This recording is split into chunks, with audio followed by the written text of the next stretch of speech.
Hi everybody, I'm Don Shanks, Alan Hudson, welcome to Pub Talk. Alan, we've had a weekend of football, some high scoring, low scoring games. Teams down the bottom don't seem to be doing that well at the moment other than West Ham. Well, it's apart from Norwich, I feel a little bit sorry for Bournemouth. It's the first time they've come out to try and put a few passes together, and they looked quite dangerous, didn't they? The other night against Man. They were unlucky against Man United. I mean, as I said earlier in the week, I see goals in Bournemouth. Yeah. It's just unlucky they're playing such an informed team like United. Yeah. Who are like, and they won't score goals like that against Man United. I don't care what. As good as he is, this Greenwood's great. yeah. What a talent. But I can't. He won't score many like that. You know, they only gain the top of the roof so often. And he had his back to the goal. He swerved and hit it in the top corner. And I know what Eddie Howe must have been thinking. Like, why me? Why today? Yeah. Yeah. So I think it's a little bit of a positive for Bournemouth. They've scored a couple. They were in the game for long periods. You know, they kept battling away, fighting, which was good.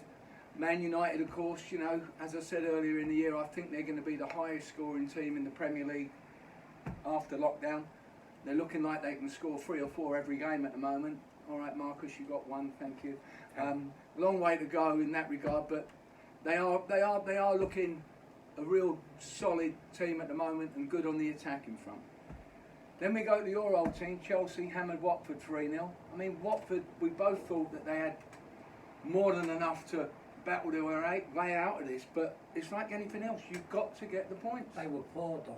Watford were poor. Their manager come on after that, and he said how well they played and how their work ethic, and they were awful. Absolutely awful. Frank couldn't believe his luck that it was a walkover. You know, they didn't make it difficult for Chelsea. I mean, they've got a few players who can score, they just don't seem active. There's something happening at the lockdown.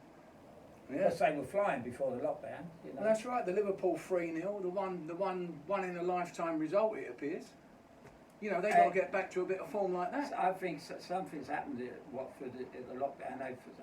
Because they're not putting the centre forward who used to be as tough as anyone in the league is like a kitten now. Yeah, he's not making an impact at all, is he? No. Really? No, very disappointing. So, you know, they're in trouble. We'll talk about the games later today, which obviously Watford have got one of the easy ones on paper, which we'll talk about. Now we'll go to poor old Villa, Jack Grealish and the boys. I mean, they went 80 odd minutes, 0-0. Yeah. They've ended up getting beat 2-0, which I suppose is maybe a step forward in. That's the best I've seen them play for 45 minutes. They come out and Liverpool wasn't great, but give them credit. They looked a different team. But it was always going to be about Jack, wasn't it? Right. And if Jack doesn't do his bit of magic, then they're in trouble. Right. It was all about, it's a one-man, they say there's no such thing as a one-man team, but they are a one-man team. They haven't got a striker, they haven't got a winger when you say, well, get it out to him, Right. It's all about Jack. I mean, there are games left, it's tight down the bottom, as we know. Getting them to 2 other games, obviously, Jamie Vardy got his 100th goal. Good. And then got an extra one on top just to really rub it in on my golden boot scenario I've got going. But we did say at the beginning when it came out of the lockdown, 15-8-2 to 1-9-4, Jamie Vardy. It looks good. If I'd have had a bet the first day, it'd have been Vardy. Yeah, I'd have been sitting here sort of like thinking, well, you'd have been sweating for 3 games, and now you'd have been got your betting slip back out and polished it up. Yeah. So that was a good result for Leicester, albeit playing against Palace, who sort of seem to have lost their way a little bit at the moment. Well, Palace are one of those things you just can't work out, aren't they? You know. I mean, they had a few little chances watching the game, you know, watching little bits of it and stuff. You know, Palace could have got on the score sheet, but it weren't to be. And then we've got, of course, credit where it's due, the Arsenal. They've come out, they've gone to Wolves, the informed team. Both you and me felt Wolves were probably a bit stronger in a few departments and would grind out results. I still think Wolves were the better team on play, but I think it was one of those games, Don. I know we've said it before. It was one of those games where the first goal really counted, because if Wolves had got it, they'd have tortured them. Arsenal got it, and it gave them belief and hope, and they hung on, and as luck would have it, Lacazette come on and scored a great second goal. No, it's a great win for Arsenal. but I wouldn't read too much into it. No, I mean, I didn't see the whole game. Your man, our man Traore was the difference. I think the thing is, you know, as we spoke, you know, earlier over the weekend after the game, my take on it is this. Right, he started Traore in the game for the first time for I don't know how long. Sub at West Ham, sub the other day against, I can't remember who they played now, but you know, he's coming on, looking real strong. Now they start him. Now he had two absolute real good chances. One in the first half, and the one in the second half where he's basically 1-on-1 with the keeper, took the chip on and chips it over the bar. That would have been 1-1, game on. You know, I think... He looked frustrated by that time. Well, he does, but what I'm saying about him, I think, like players, I mean, that one where you're always coming off the bench, you start getting used to it. You know, as opposed now you're starting, you're in it right away, and there's no one sort of tired just yet, and you're all sort of playing a bit of cat and mouse. And I don't really know whether you're right into it. Plus, he seemed to be playing in the middle zone a bit more. Well, we've been saying all along about Wolves being our favourite team. I've been raving about Nuno, the manager. I think he's fantastic, but I think for the first time he got it wrong the other night. He played Traore inside, and we spoke about it. If you and I had been in midfield, we'd want him in midfield. We don't want him out wide. Yeah. Well, he's running into traffic all the time. Yeah.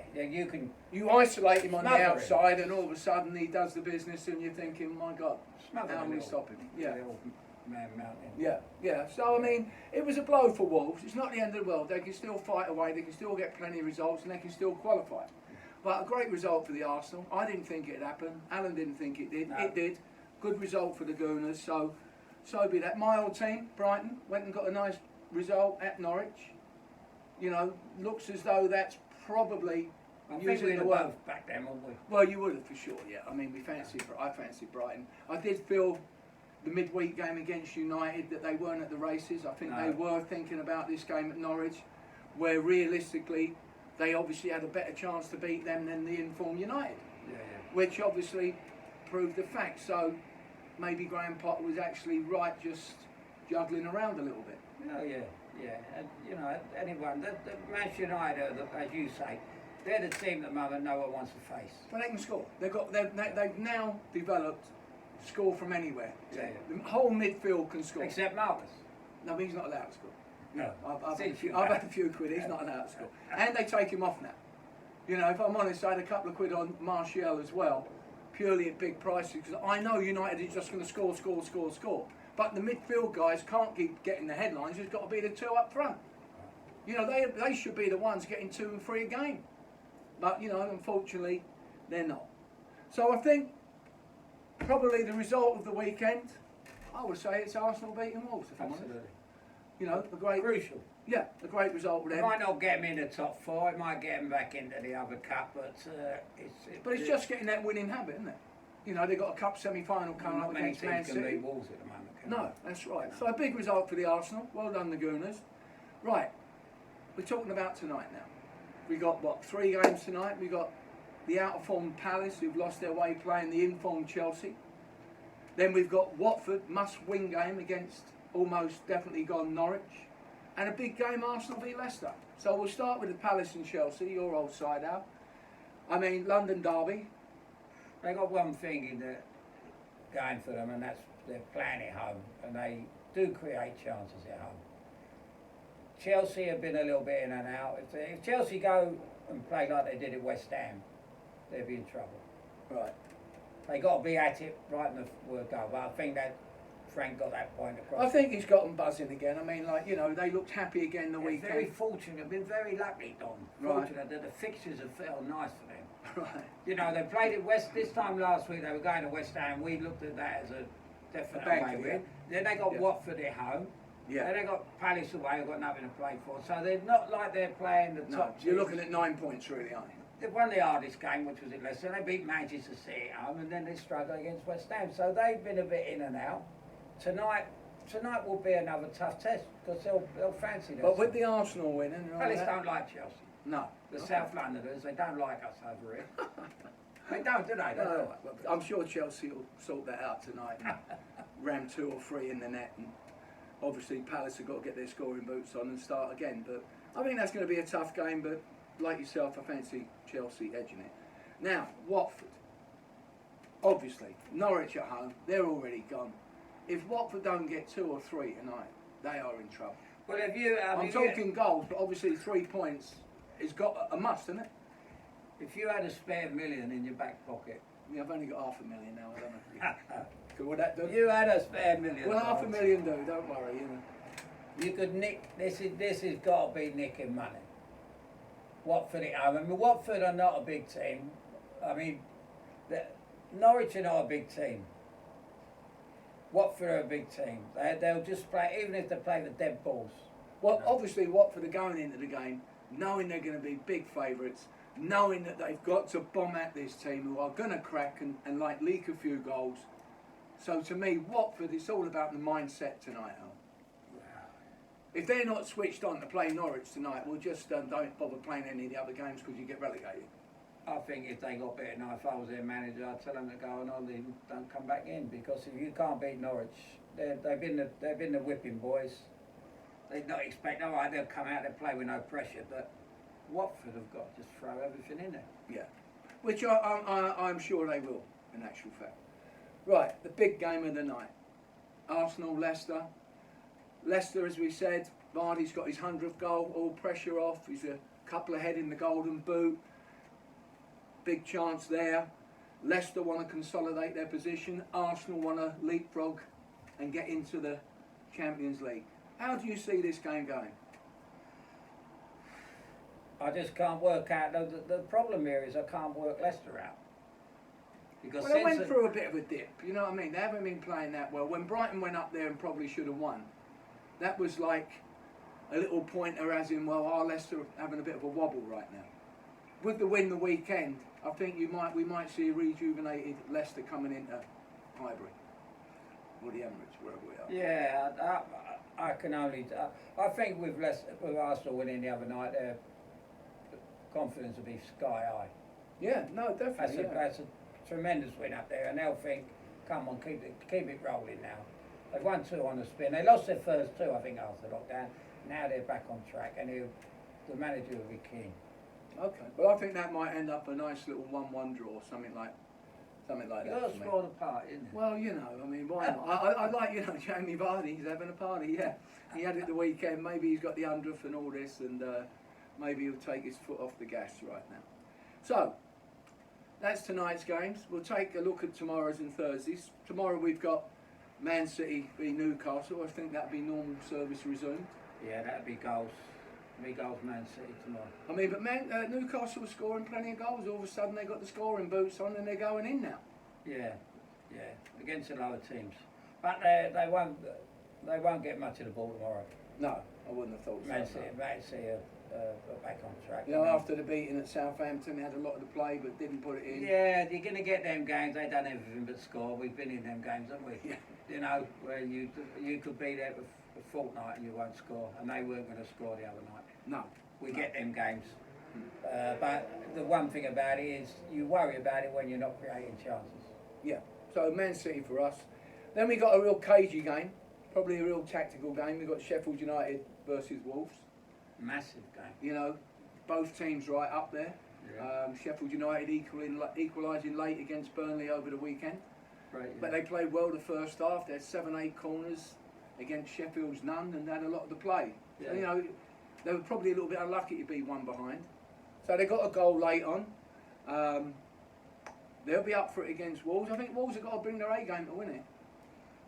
He's going to have to shuffle about. He's got to sort out where he's going to play Traore. Well, I think he just plays him on the right against Sheffield United. Get round the back of him. Absolutely. You don't try and come through the If middle. he does that again, Don, then I think he's Yeah. got to go back to lockdown, hasn't he? I thought so. Yeah. Or breakdown. Not yeah. Again, I think that's a tight game, and you know. when you got teams that have got specialised players, it's like Man City. You know, people like Fares or Yeah. Mahrez. Yeah. They're great, talented players. There are certain positions they play in. No, exactly. Yeah. And this Traore is an out winger. Well, it's like De Bruyne. If you've got De Bruyne on the right, you know what you're getting immediately. Yeah. It's coming in the box like an Exocet missile right into that zone, and that's the same with Traore. he gets the crosses in to make the forwards chances, and if they actually give him too much room, he'll just take them and carry it on into the box. The big difference here is with De Bruyne. He is one of the smartest players, if not the smartest player in the league. He can go anywhere. He's given carte blanche by the manager to go wherever you want, because wherever he goes, he finds space. He's like, sometimes like if you watch Messi walks around. He's got carte blanche. Go wherever you want, and when you get the ball, you damage the other team. Right. De Bruyne's a great footballer, isn't he? He's really come into himself now. Sure. When you think Chelsea let him go, took him a little while in Man City, but now the manager has told him he's probably one of the best midfield players in the world. Yeah, I've got on. That's quite something. So, Man City normal service resumed. Sheffield United Wolves. I feel that could be a draw. Now we got the team who's probably hit a bit of The form. two claret and blues. Yes, indeed. That's a nice way to put it. You're a claret bit and lively blues. today. You must have been had your coffee and all that. Yeah, two claret and Two blues. black coffees. Yeah. So we got the Hammers versus Burnley. Burnley played okay the weekend. Sean Dyche has got them in great form, and obviously Moisey at West Ham scored 2 at Newcastle, 3 at home to Chelsea. Let's give him credit where it's due a little bit. Yeah. You know that game against 3 points against Chelsea, it looks massive Enormous, now. yeah, Massive. But out of the two managers, I always look at a game and I think, look at the two managers. One's got the jitters. Right. One's cool as a cucumber. Sean Dyche is a great manager. He's done fantastic. But he will stand there and nothing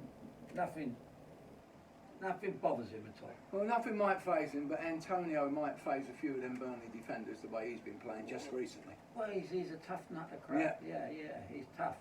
And but he plays up there all on his own. Yeah. And Burnley are good at the back. Right. They're good. I'm surprised they threw the lead away against really. United. I really was. Yeah. I thought if I'd had a bet, Burnley go in front, they're win. one of the toughest teams to break down. They're so well organised, and I think. So you see a tight game there then, obviously? I see it really tight. If I had to sway, I'd have to go with Burnley. I'd have back a team in the claret and blue. All right, you want the best. You want the best of both worlds. All right. Well, the other big game, obviously, Brighton, Liverpool. Are Liverpool really at the races still? They've struggled to beat Villa, as in like on the scoreline, late goals. Well, if someone they've got done 4-0 at Man City. Salah's like in line for the Golden Boot. Are they? What's going on there right now? Do you think? You just said it took them 80 minutes to score against Bournemouth. Villa against the Villa, yeah. Against Villa. 80 minutes. I mean, I watched. They're normally 3 up by them. I didn't Well, so what? How did you see it? Were Liverpool on form, or or did it just not their day? I thought. Or were Villa tough? I don't know. I think Villa. I don't know. It's all about the manager and what the manager says to the players beforehand. Whether he said to him, "Look, we've come here. Everybody expects us to get nothing. Right. So go out and play." And they went out and they played. Right. They actually attacked Liverpool at Anfield, and Okay. you got half a chance. If you and I, if the manager says to us, sit back and let's try and play for a 0-0, we'll go, hang on here a bit. They're going to murder us. Yeah. Let's give them something to think about. Let's try and give them a problem, and that's what he done, Villa, and they had a couple of fair chances, and they played really well, and they kind of dropped their heads when they went 1. They couldn't believe they were losing it. Really? So they must have played, So I mean, Liverpool are on track still to get the 101, to break City's record on the points. They'd be going to Brighton tonight with the view that we're going to come away with 3 points, that they are a better side than Brighton, which obviously they are, but they've got to go and do it again on the back of 2, 1 poor result and 1 okay result. Brighton settle for a point now, wouldn't you think? Because down the bottom there isn't too many winning. West Ham have had a little bit of a run. Villa can't win. Bournemouth can't win. Watford can't win. I think we've both seen so steal Brighton. a point. We know they grind results. Since the lockdown, we both agreed that they won't go down. Yeah. Brighton were the team that were always going to come out because they're defensively they're more solid. They're strong, yeah. And they've had a couple of good results. They look safe. Yeah. And they're a team that. So for the punters back home, what way would you direct people on that particular game?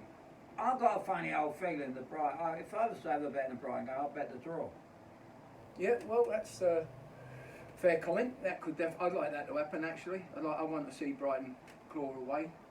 You know, even if it's only 1 point here and there, they'd be more than happy with that. In fact, apart from the Manchester City match, this is tomorrow, isn't it? You know, for them 3 games look like they could all end up in draws. Sheffield United, Wolves will be tight. Yeah.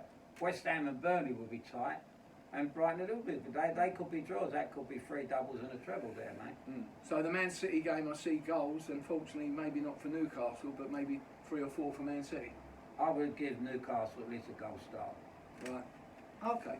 So we've got now the 3 games tomorrow where we've got Villa, another must-win game. Unfortunately, they are playing the informed Man United. That game, you know, we've been speaking about it and talking about it. There's so many must-win games or don't lose at any cost games here.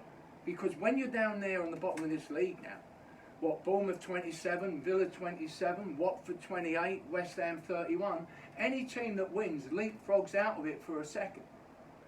You know, and there's a lot of games to be played, a lot of points to be got here. And like, you've got to think that, again, if Villa were to play as tight as they did against Liverpool with a good breaking system coming in there, they might get something against Man U. There's one thing they've taken out of that game. They've come out with a little bit of hope. Yeah, they haven't been steamrolled. Yeah. I mean, they could have got, if they'd have went Liverpool got 5 or 6, they'd have been deflated. Oh, yeah. Now they've come out of it and they say, well, that's how we can play. Do it again. Yep. You know, you're playing Manchester United. Let's give Manchester United a few problems at the back. We know they've got problems at the back. Yep. Don't let all their good players come onto us. Exactly. Yeah. And they're all playing well. Man, apart from your man Marcus, they're all playing well. He's going to come good. You boxed him. Well, what can you do? Right, now we've got our old mate Eddie Howe. Bournemouth v Spurs. I think Bournemouth will definitely get 2 goals tomorrow. I do. They've got 2 at Man United, played well. That must have helped them that they got the scoring boots back on. That they've attacked a good side in Man U. They've had other chances as well. They were unlucky. And now they've got Man U at home. And you're looking and you're saying to yourself, will they be able to take a point from the informed United? What do you reckon? I think that. A point is gold dust for any of these teams down there. Yeah, absolutely. Especially when they're playing any of the top 4, top 5 sides where they're not expected to get anything. But there's 2 ways, Don, that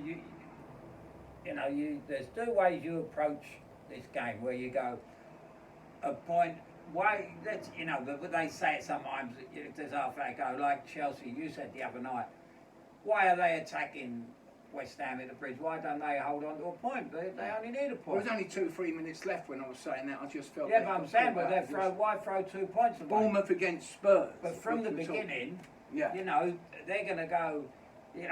What way do we play this? But I think their best. I think they'll come out. Dean Smith will say, come out and give them a game. Right. Yeah, close them down. Close them down like you did the other day, mate. Get out there. I think at the moment, Man United have got way too much for Villa. They can score at any. They've got a whole midfield who will be the leading goal scorers next year. Well, for now, out them bottom teams. Fernandes is going to get 12 goals from midfield every season, maybe 15, 18 if he takes the penalties. You're going to get Pogba start scoring in a minute. He hasn't been doing much lately. Greenwood scoring every other week. Well, Marcus should be taking the penalties. As a forward, you grab the ball and you take it. So I think Man United will edge it against the Villa. Bournemouth, I think, against Spurs. The way Spurs played against Sheffield United, their defence was diabolical. They gave away goals that schoolboy errors. That's what it looked like from the guys back there. So I feel that Bournemouth, after scoring 2 the other day, like at United, they must be coming there thinking, well, we'll get a couple against these. So I'm thinking Bournemouth will get a couple of goals. I don't know if that's going to be enough, but I'm definitely thinking 3 goals or more in that game. And whatever way it goes, you've got something covered if you're having a little bet. I would be betting the overs as opposed to the unders. Bournemouth don't are at their best when they just forget about defending and just come out and play. Because they've been a good football team for the last 3 years. But the match-up with Bournemouth's attack and Spurs' defence, I think Bournemouth edged that. And then if they're all going to regroup around when Spurs get the ball and just make it double tough, they might be able to sneak something tonight there. I think this game for them, like, you know, when they've got beat, 4-0 at home to Newcastle, well, after 5 minutes, they're one down with a diabolical mistake. Yeah. They can't afford that tonight. That's got to be out the window. No. We get the ball up the front. We don't want to play it out at the back where all of a sudden it can get intercepted and we're down. And the minute you're a goal down, the heads drop, and the next thing you know, you're 2 down. So I think Eddie Howe will say, look, we're not messing about back there. We're getting it straight into the midfield or the top, or up the top. And let's link up, build up from there, get onto the crosses. And we know that Bournemouth get most of their stuff from free kicks, set pieces, corners, this type of thing. So I think they'll be sort of in them areas thinking once we got in that zone, this is where we got big chances. And I think Spurs are weak in them zones. Yeah. All the time I've ever watched, I remember a couple of years ago, I used to say to the lads, whenever you when Bournemouth were at home, back them to be in front at half time because they come out of the blocks. Right. They used to. They haven't been doing now. The pressure of being down there, believe me, folks, being down there, everything goes wrong. Yeah, but I also think that this Callum Wilson, when he was playing well, the kid, then he got the bad injury. Then all of a sudden he looked good again, and he got picked for England, and he doesn't seem to be the same. They miss that one player up front, you know. Yeah. It's like Vardy when he don't score, Leicester strike. Yeah, sure. This Callum Wilson, they want the old Callum Wilson back. That's what they need. Someone when they, you know, because they're great. Bournemouth are good when they get balls around the outside. Yeah. I do see Bournemouth scoring a couple tonight. I really do hope they get a result. I want this relegation thing to go right to the end of the season. It will. Alan said it will. It will. It does every year. Yeah. It does every year. Well, we got Everton versus the informed Southampton. Southampton, as we've said before, the king of the road. You know, they go away on the road and they get results better than they do at home. They are terrific. So they beat Man City, huge result during the week. My man Danny Ings didn't score, but Alan's told me he had a big game, you know, off the line, making tackles, making big runs, having shots. I mean, he is really giving everything every game. And tonight's his little game. You know, when you look at certain players, we know them. You played with Stan, I played with Osgood. There's certain players, if you know, you look at even going to Shearer and Lineker. If they're not scoring goals, they can be a little, you know, they don't do much else. Right. They've got to get goals. They're goal scorers. Yeah.